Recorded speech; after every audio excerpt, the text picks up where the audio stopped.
毛球仔细看了半天这幅图纸，发现整个无涯岛悬浮于海面之上，毫无根基可言，似乎还会跟随大海移动。岛上的水源皆来自于海岛后山的小河，小河贯穿整座海岛，却前不见来处，后不见归途。毛球回想自己刚才被结界弹回的情形，心中有了一个猜想：岛屿的上空被结界笼罩出不去，那水下呢？毛球又仔细回想了一下清水镇的那条河，当初涂山璟在清水镇被暗杀，就是沿着那条河漂流到海里，才被香柳所救。那这个岛上的河应该也能直接通往大海。为了验证自己的猜想，毛球立即让老海带他去找岛上的那条河。老海虽然拄着拐杖，但行动起来却并不老态。他带着毛球穿过热闹的街道，来到一处空置的院子，要去往后山。院子旁边的崎岖小径是必经之路。毛球看着眼前这个院子，柴扉紧扣，虽无人居住，却一点也不破败。院落房屋的布置越看越像清水镇的回春堂。相柳啊相柳，你果真是把它放在了心尖上。他随口的一句无处可去，你就造了这么个安全岛给他。可他呢，对你所做一切毫不在意，只顾跟那只死狐狸眉来眼去。毛球一边在心里为香柳打抱不平，一边跟着老海来到后山。潺潺的流水声越来越近，毛球一眼就看到了伫立在河边的那棵百年老树，跟清水镇河边的那棵一模一样。毛球飞向半空，逆流而上，仔细查看了上游水源，却发现飞至崖边就会被一股冲力给推回来。看来这就是无涯岛的边缘了。毛球用向柳胶给他的避水术，探入河底又往前走了走，却发现底部河道越来越窄，到了边界处就只剩下一个小孔洞，根本无法通过。于是他又掉头往下游去。路过大树时，他还特意探出头来跟老海道别，说他去救香柳了。老海着急地拄着拐杖，大喊：有需要用到老身的地方，随时来找我。香柳啊，你看，你以为把我送走就行了？这么多被你救过的人都在牵挂你，你一定要坚持住，不许死。毛球心里想着，转头坚定地点了点头，加速向下游赶去。果不其然，下游河道越来越宽，最终直接流入了大海。毛球试着往上探头，飞出了水面，再试着上升高度，依旧飞行自如，终于出结界了。飞到高空的毛球低头望去，却只见一片汪洋大海，哪还有什么无涯岛？毛球心想，这结界设得真妙，一世独立，毫无踪迹可寻，果真是一个隐蔽又安全的地方。只可惜，毛球顾不得伤感，抬头朝着陈荣义军的据点拼命飞去。越接近目的地，毛球内心的不安就越强烈。为了更快找到香柳，毛球稍微降低了些高度，随即而来的是一股浓浓的血腥味，夹杂着山间草木燃烧的味道。毛球有些犯恶心，难道已经全军覆没了？毛球一边想，一边睁大了双眼寻找香柳的身影。一圈、两圈、三圈，毛球绕着这片躺满尸体的战场找了无数次，看到的只有满身鲜血躺倒的士兵，那个永远白衣的香柳却不见踪影。为了看得更仔细些，他把高度降得越来越低，却发现空气似乎越来越稀薄，转而像是笼上了一层雾气。更奇怪的是，在高处时嗅到的那丝血腥味已不复存在，扑面而来的薄雾带着严冬才有的寒气，毛球不禁打了哆嗦。落地后，为了行动方便，他缩小身形，在这片刚刚经历了战争的土地上，一个尸体一个尸体地寻着。可是他找了一遍又一遍，还是没发现香柳。不可能，不可能！毛球一边发疯地翻着地上的尸体，一边嘶吼，渐渐失去了理智。恍惚间，他看到了漫天雪花，远处慢慢出现一阵光晕，一个熟悉的身影从光晕中向他走来。毛球，这低沉磁性的嗓音是香柳。毛球立马向那个人影跑过去，却发现光晕太强，他根本无法靠近。我知你会来，特意留了气息在此等你，别找了，我已经死了。不可能，你明明是最强大的战神，你不可以死，你也不会死。我到处都没有找到你的尸体，我本就是天地运化所生，无父无母，死去自然也当归于天地，你不必寻我。从此世间不再有香柳，你可天高任鸟飞。说完，光晕中的人影越来越模糊，直至消失不见。毛球猛地惊醒，刚才是做了一个梦，可是眼前的香柳那么真实，好像又不是梦。正当他纠结刚才所见到底是梦还是现实时，一阵微风吹过，慢慢地吹散了刚才笼罩着他的雾气。不对，刚才那不是梦，是香柳在道别。眼看着四周的雾气就快要消散完，毛球想起了香柳说的归于天地，便立刻使出浑身灵力，将仅剩的一点雾气留住，把它们小心翼翼地藏在自己的翅膀内。雾气散去，夹杂着草木烧焦味的血腥味又出现了。毛球化作人形，一个个安葬了死去的士兵。看着翅膀内的雾气，他心中涌出一个大胆的猜想：如果香柳真的死了，那无涯岛的结界为什么没有失效？刚才的雾气为什么在香柳说完话以后才消失？如果它真的是天地运化而生，那它的一定是换了一种方式，仍然存在于这天地间。得找个人问问，看有没有办法帮助香柳复生。这么想着，毛球便以研学医术为名，变化为痴迷医学的男子，满大荒地游历。300年过去了，毛球带着当初收集的雾气，寻到了玉山。玉山是王母的辖地，王母虽为神族，但她毕竟活得比所有人神妖都要久，想必对于复活香柳一事会有办法。况且玉山上灵药宝物数不胜数，指不定就有一件能复活香柳。可等毛球上到玉山，却被告知前任王母早已离世，新任王母是个少不经事的黄毛丫头。听说这任王母之前还有过一位王母，名唤九瑶，因为受不住寂寞，离开玉山与涂山族长成婚游历去了。毛球听到后，心里气不打一处来，想起像柳维这个女人做的种种和她的行为，就恨不得能把她抓到香柳留下的雾气前好好忏悔一番。可生气归生气，他还是死马当活马医地问现任王母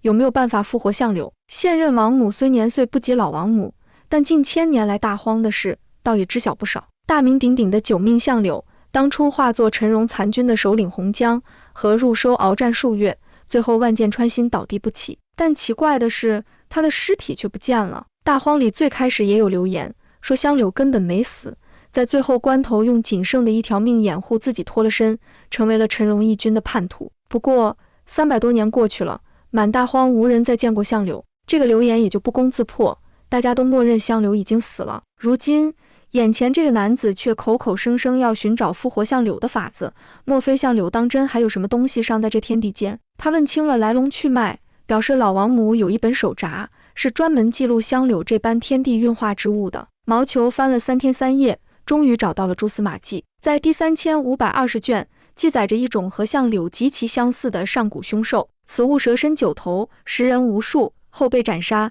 其尸身消失，数万年后九命香柳闻名海底，两者或有关联。在第5357卷又记载了一种神器，名唤劫破灯，若注入与已死之人相关的物品，或可重塑其人形。找到了，找到了！毛球激动的眼眶泛红，真是苍天不负有心鸟，香柳有救了。可是劫破灯去哪里寻？与香柳相关的物品去哪里找？刚刚还满心希望的毛球，瞬间像泄了气的皮球。不管多难，我一定会救活你。他摸着那本快被他翻烂的手札，阴阴地说着。毛球抱着厚厚的手札，来回踱步，浑然不知王母的到来。这份手札可有用？查到你想要的信息了吗？王母轻拂衣袖，向毛球递过一盘吃食。法子是有了，但还缺少神器，还有与香柳有关之物。毛球轻轻放下手札，双手接过王母递来的食物，却没有半点要吃的意思。不知王母是否听过劫破灯？听到是听过，但没见过。此等宝物，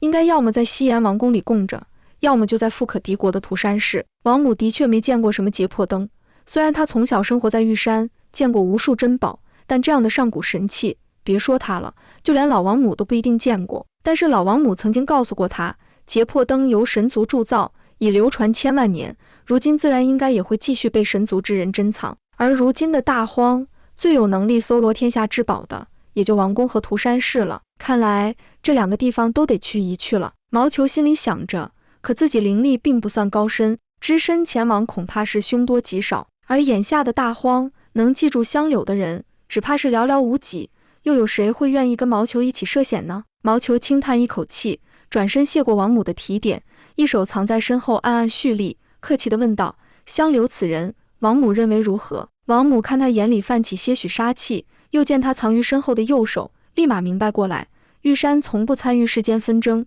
这香柳如何又与我王母何干？毛球听罢，卸下防备，再次对王母表示感谢，随后便下山了。出了玉山山门，毛球便变换原形，漫无目的地在天空中飞着。香柳送他走之前曾说过，让他天高任鸟飞。可如今他虽不用再做他人坐骑，有了自由之身，遨游于天地间，却再也没有了当初和香柳一起时的那种畅快之感。他还没想好要如何安全地拿到结魄灯，心底皆是对自己灵力不够高深的自责。往前继续展翅，迎面而来的风好似都化作了像柳的一具具毛球。这风来得非常及时，瞬间又激发起了毛球的斗志。他抬头向上一个冲刺，直入云霄，就像当初香柳教授他灵力时告诉他的那般，奋力向上，总能到达内心所想之地。穿过云层的一刹那，毛球突然想到了清水镇，那里不是有个过目不忘、知晓大荒所有事的石先生吗？或许他对这结魄灯的传说也有耳闻。一个俯身向下，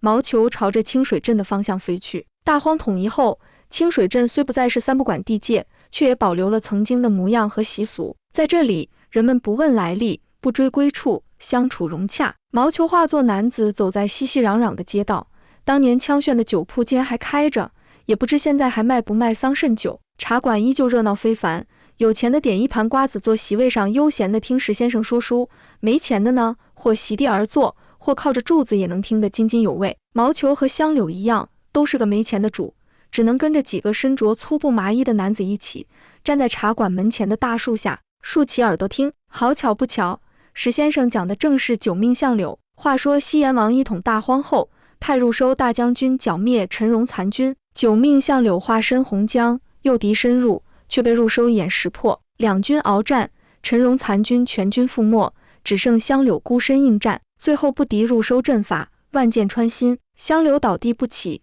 士兵欲鞭笞其尸，被入收喝止，违令者斩。至此，一生凶残、杀人无数的香柳不再存在。狗屁！他杀的都该死之人，何时凶残了？毛球听得青筋暴起，双拳紧握，恨不得把这个胡说八道的石头精叼起来扔到海里喂鱼。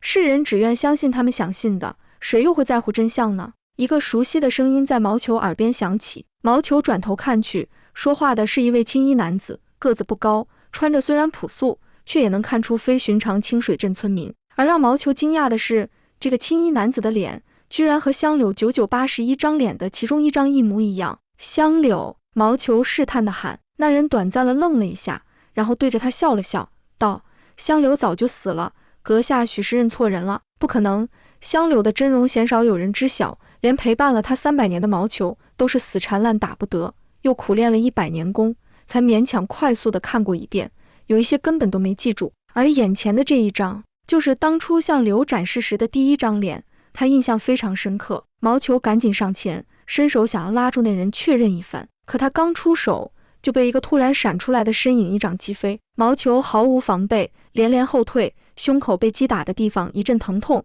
一口鲜血喷涌而出。这一动静惹来不少听书人的侧目。说话的青衣男子一手拉住出掌之人，一边对着茶馆的听客抱歉：不好意思，误会，打扰了。转过头又轻声说：去把他扶起来，到没人的地方去。听到此话，那个击飞毛球的男人满眼怒气地向毛球走来，他没有说话，但双手却一直打开，把青衣男子护在身后。青衣男子本就身形不高，被这么一挡，全然看不见了。映入毛球眼帘的是一个只有一只耳朵，脸上还有一条疤的男人，那条疤从右侧额头一直蜿蜒延伸到右脸下巴。原来是他。那他身后的人，如果不是向柳会是谁？难道是……毛球脑子快速地转动，他迫切地想要确认青衣男子到底是不是向柳，却被一把拉起。起来，走！男子一边冷冷地说着，一边架着他往回春堂的方向走去。